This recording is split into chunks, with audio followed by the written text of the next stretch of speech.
네, 우리 하나님의 말씀 이사야 62장 6절에서 12절까지의 말씀을 보겠습니다.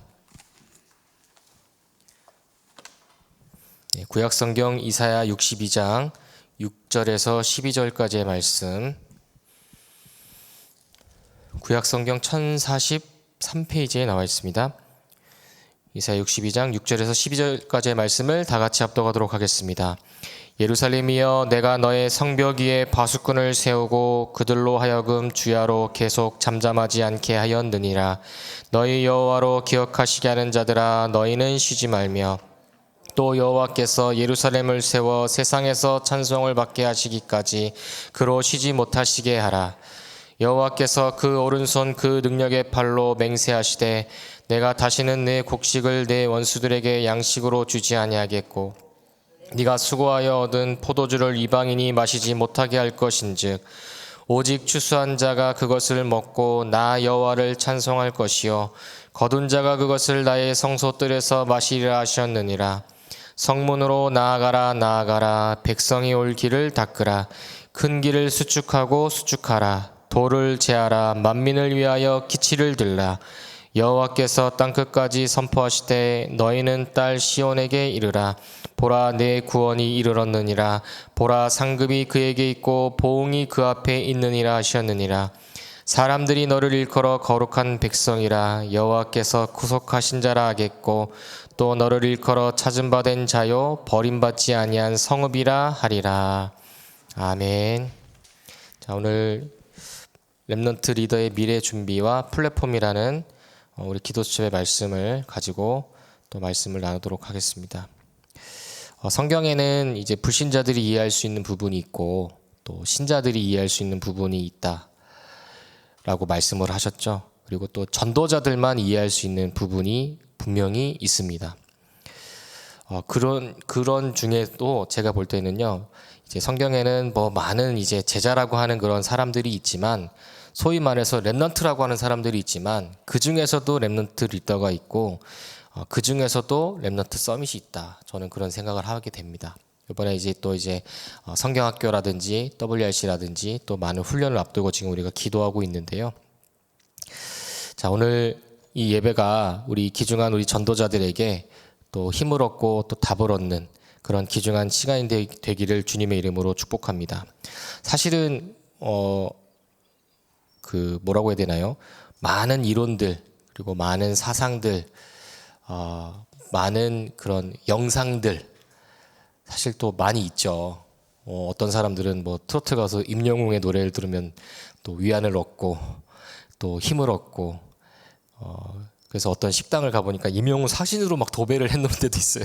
저는 그 사람에 대해서 잘 모르는데, 그분이 이제 그 가수로 데뷔하기까지의 그런 모든 과정들이, 그런 인생 여정들이 이제 너무 이제 그 본인의 삶과 그런 많은 부분들이 투영되니까 그 힘을 얻었겠죠. 그것이 또 이제 노래로 녹여 나오니까, 감사하게도 그분이 기독교 신자인 것 같은데요. 또 어떤 분들은 이제 그런 영상 우리 다 스마트폰 있기 때문에 돌아다니고 있는 그런 많은 영상들, 강의들, 그런 부분들 보면서 위안을 얻고 그런 많은 것들을 좀 보게 됩니다. 심지어는 저도 이제 그 유튜브 이제 알고리즘이라고 있잖아요. 그래서 한번 검색하면은 타고 해가지고 뜨고 하잖아요. 한 번은 이제 워낙 이제 명상하는 사람들에 대해서 이제 말씀도 나오고 해가지고 명상하는 사람 도대체 뭐가 있나 이렇게 막 찾아보니까 뉴에이지 3단체 그게 이제 메시지로만 나와 있는 게 아니라 진짜 그 세상에는 그게 엄청나게 많이 있더라고요. 그러니까 거기에 이제 유튜브 알고리즘에 세상의 부자들이 절대로 가르쳐주지 않는 방법 그 부분이 떠 있어요. 그래서 저도 모르게 손을 누를 수밖에 없는 이제 그런 부분들. 그 제가 클릭해서 들어가 보니까 조회수가 엄청나요. 수십만이에요, 수십만. 그러니까 돈 버는 법에 대해서는 어마어마하고요. 그런 것들이 지금 우리 눈에 보이지 않는 그런 미디어, 그런 세계 쪽으로는 완전히 지금 엄청나게 많이 있다라는 거죠.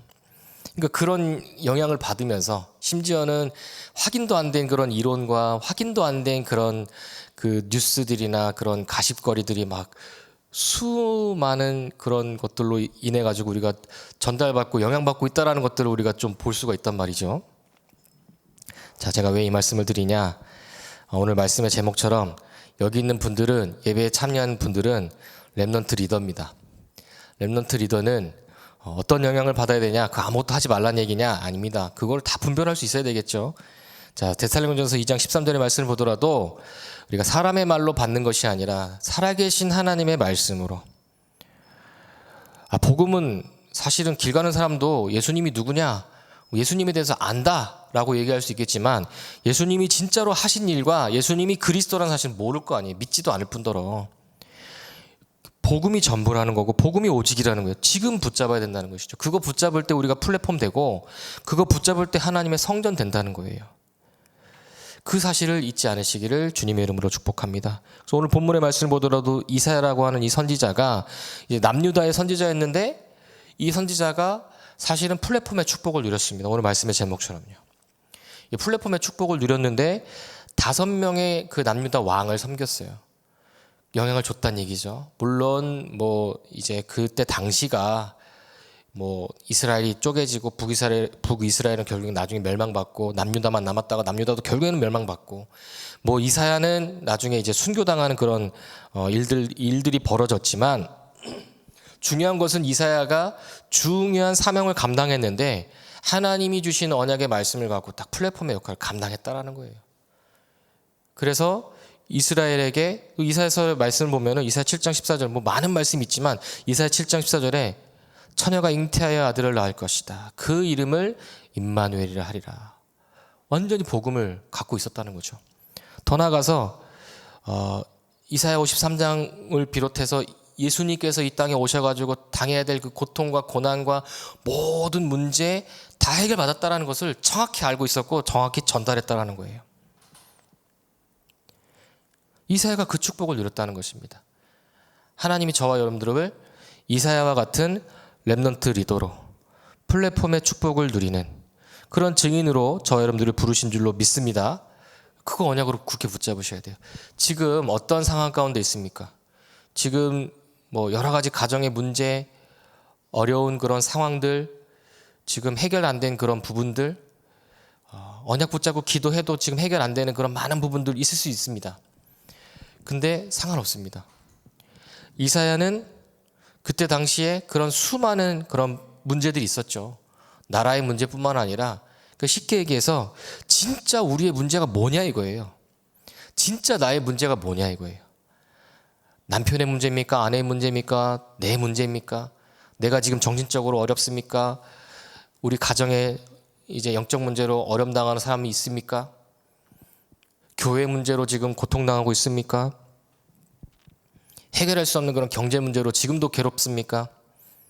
진짜 문제는 복음이 없는 게 문제죠. 진짜 문제는 복음을 붙잡지 못하는 게 문제라는 거예요. 예수님께서 그리스도가 되셔서 이 땅에 오셨다. 요한복음 1장 1절에서 14절 말씀처럼 말씀이 하나님과 함께 하셨는데 그 말씀이 곧 하나님이신데 그 말씀이 육신이 되어서 이 땅에 오셨다. 그분이 예수님이잖아요. 예수님께서 하셨던 일이 뭡니까? 사탄의 그 권세를 무너뜨리시고 재앙과 저주에서 완전히 해방시키시고 하나님 만나는 길을 열어주셨다는 거죠. 지금 진짜 문제는 뭐냐면 수많은 우리에게 있는 그런 많은 문제들, 그 중에서도 가장 큰 문제는 뭐냐면 오늘 내가 복음화되지 못하는 게 문제라는 거죠. 복음화가 아니라 문제화잖아요. 그렇죠? 문제도 오지도 않은 문제를 끌어다 당겨서 하는 그게 뭐라고 합니까? 걱정과 염려라고 하죠. 아직 오지도 않은 문제를 끌어 당겨가지고 내가 붙잡는 것이 문제화인데 그게 걱정, 염려라는 거예요. 자, 오늘 우리 귀중한 여기 모인 우리 귀중한 예배에 참여한 우리 모든 전도자들이 렘넌트 리더로서 이 플랫폼의 축복을 누리시기를 주님의 이름으로 축복합니다. 결국에는 우리 안에 무엇이 담기냐가 문제라는 거예요. 그렇죠? 우리가 정말로 복음화됐다는 것은 우리 안에 복음이 담겼다는 거예요. 그게 하나님의 성전이라는 거잖아요. 그래야 구역공과 주셨던 말씀처럼 영적 독립, 자립할 수 있다라는 거잖아요. 그거 안 하면 어떻게 됩니까? 일단은 우리 자신이 안 맞는 거예요. 복음하고 안 맞아. 우리 하나님 자녀인데 하나님의 것으로 충분하지 않으면 안 맞아요. 그러니까 자꾸 사람 찾아가야 되고 자꾸 다른 방법 찾아가야 되고 한다는 거예요. 자, 서두의 말씀을 보시면 하나님은 렘넌트가 있는 곳에 모든 축복을 가지고 오셨다 그러겠어요. 왜 가지고 오셨겠습니까? 플랫폼이기 때문에 그래요. 플랫폼이기 때문에. 그래서 이 플랫폼이 만들어지면 사람들이 올 수밖에 없다. 세계복음화를 두고 하나님의 것을 말씀으로 편집하고 하나님의 계획을 보는 기도를 설계하며 현장을 디자인하면 플랫폼이 된다. 플랫폼이 된다. 그래서 하나님께서 백성이 올 수 있도록 길을 닫고 대로를 수축하고 만민이 올 수 있게 하라고 하셨습니다. 그래서 이 말씀을 따라서 이 플랫폼이 하나님의 플랫폼을 만들라는 거예요. 하나님의 플랫폼 만들라는 거예요. 이제 어제도 이제 저희 교구에 이제 어떤 현장을 다녀왔는데 그 권사님이 너무 이제 행복하면서도 조금 기도 제목이죠. 이분이 이제 식당을 운영하시는 분인데 식당 운영은 뭐 소위 말해서 밥만 맛있으면 되는 거 아닙니까? 근데 이제 뭐 당연히 복음 갖고 있는 사람이니까 복음 갖고 있으니까 이제 빛이 비춰지는 거 아니겠습니까? 밥 먹으러 오는 사람이 복음에 반응을 하는 거예요. 영적 문제 시달리고 막 주변에 있는 사람들 막 주변에 막 그 지역을 장악하고 있는 그런 우상 또 귀신 완전 사로잡혀 있는 사람들이 거기가 어떤 면에서는 조금 외지고 올 수 없는 곳인데도 불구하고 막 사람들이 뭐 이렇게 와서 밥 먹고 그냥 이제 뜨내기처럼 그냥 갈 수 있는 사람들인데 완전히 복음에 반응해서 지금 몇 사람 복음 듣고 영접하고 양육도 되고 있고요. 예, 얼마나 축복인지 얼마나 감사한지. 그분 일은 식당 일하고 밥 만들어서 파는 일인데 복음 갖고 있으니까 본인이 플랫폼 돼버리니까요. 그런 사람들 하나님 붙이시는 거 있죠. 저와 여러분들도 마찬가지입니다. 결국 하나님의 플랫폼으로 우리를 만드셨기 때문에 우리 안에 무엇이 담겨 있느냐가 전부고 이 축복을 얼마나 누리느냐가 전부입니다. 그래서 첫 번째로 플랫폼을 아는 자입니다. 그 플랫폼 알아야 플랫폼 만들 수 있다. 우리 지금 계속 강단의 말씀을 통해서 고린도 교회, 고린도 전서 후서의 말씀을 나누고 있는데요. 결국 거기에서 중요한 핵심적인 말씀이 뭐예요? 고린도 전서 3장 16절 우리를 하나님의 성전으로 삼았다. 고린도서 6장 16절 우상 신전이 아닌 하나님의 성전으로 삼았다라는 거예요. 이게 플랫폼이라는 거예요. 이 진정한 플랫폼이 이제 세 가지 뜰이 있어야 되는데 이거는 뭐 성전의 개념이기도 하지만 결국에는 이방인의 뜰, 아이들의 뜰, 치유의 뜰 이것이 우리에게 있다라는 거예요. 우리를 통해서 이방인 한 번도 복음 들어보지 못한 불신자들 살리는 것뿐만 아니라 우리의 후대들을 살리는 것뿐만 아니라 나를 살리고 나의 가정을 살리고 현장을 치유하는 이 세 가지 뜰의 축복을 우리에게 주셨다는 거죠. 이거 갖고 있어야 솔로몬 성전, 스룹바벨 성전, 해석 성전 같이 없어질 수밖에 없는 성전이 아니라 현장을 변화시킬 수 있는 그런 성전이 되어진다는 것입니다. 소돔과 고모라가 왜 멸망받았습니까? 왜 심판을 받았습니까? 악랄해서요? 맞죠. 맞겠죠. 뭐가 없죠? 복음 갖고 있는 플랫폼의 축복을 누리고 있는 의인이 없기 때문에 멸망당한 것입니다. 가정과 가문의 문제 있을 수 있습니다. 하지만 내가 언약 가진 복음 가진 그리스도 해답 가진 플랫폼의 축복을 누리고 있다면 상관없는 것입니다. 심지어는 이사야처럼 순교당해도 상관없는 거예요. 우리의 목적은 문제를 해결하는 것이 아닙니다. 그리스도를 붙잡는 것이죠. 그리스도를 누리고 그 모든 문제 십자가에서 다 해결했다는 사실을 붙잡는 거잖아요. 그래서 어려움 당하고 있는 우리 성도님들, 우리 전도자들이 있다면요. 오늘 말씀이 나와 있잖아요. 메시지를 듣고 계속 기도하시기 바랍니다. 왜냐? 이게 어떤 면에서는 정답이거든요. 메시지 안 듣는 시간에 뭐합니까? 생각하잖아요. 메시지 안 듣는 시간에 뭐합니까? 다른 사람 말 듣잖아요. 방법 찾잖아요. 오히려 그렇게 해가지고 길을 찾으면 좋겠지만 그렇지 않을 때가 더 많잖아요. 오히려 그냥 가만히 하나님 말씀 붙잡고 기도하고 언약 붙잡고 있을 때 흑암 무너지고 하나님의 뜻각이 이루어지는 것이 더 많잖아요. 그 축복을 누리고 회복하시라는 것입니다. 자, 그러면 두 번째로 플랫폼의 내용. 이 플랫폼 속에 무엇이 담기냐? 여호와의 빛이 담긴다는 거예요. 결국에는 흑암이 무너져야 됩니다. 결국에는 사탄의 망대가 무너져야 되는 거예요.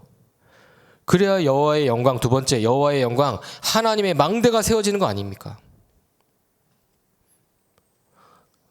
빛이 빛이 임하고 하나님의 망대가 세워지면 어떻게 됩니까?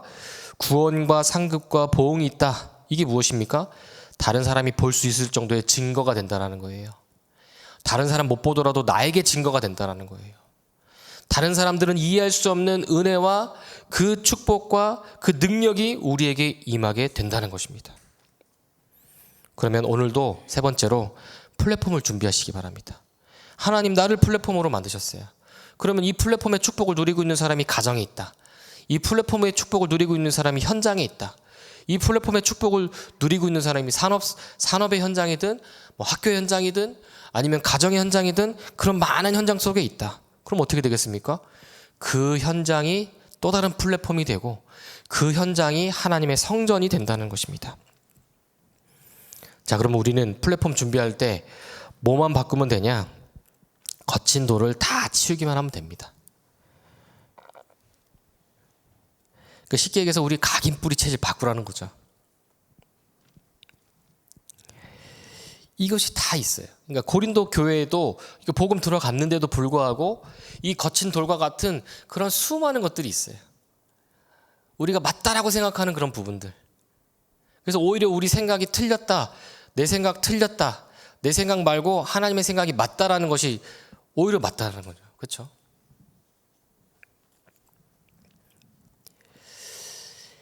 자, 그래서 이스라엘에게 안 되는 사상, 이념, 이 거친 돌, 이게 뭐 이스라엘에게만 있는 그런 문제입니까? 지금 우리 현장에도 있는 그런 부분들이죠. 그리고 교회 안에는 오랫동안 내려오는 전통과 안 되는 조건들이 많이 있습니다. 이거 다 바꿔야 된다는 거예요.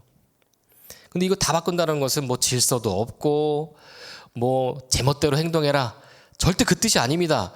예수 믿는다고 하면 항상 이제 복음 가진 이제 이 초대교회라든지 이런 전도자들에게 늘 싸움이 뭐냐면 율법이냐 방종이냐 항상 그 싸움이거든요.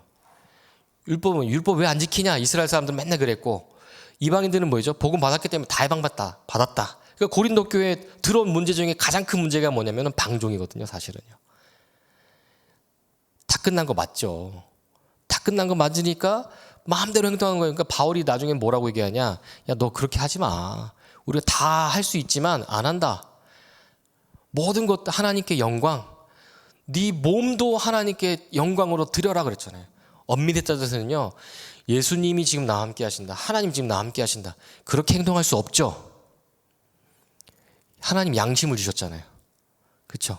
우리의 생각과 우리의 마음속에 양심을 주셨어요. 그 양심이 뭡니까? 뭐 양심이 절대적인 뭐 그런 기준은 아니겠지만 하나님 지금 나와 함께 하시면요. 그거 압니다. 아니라는 걸.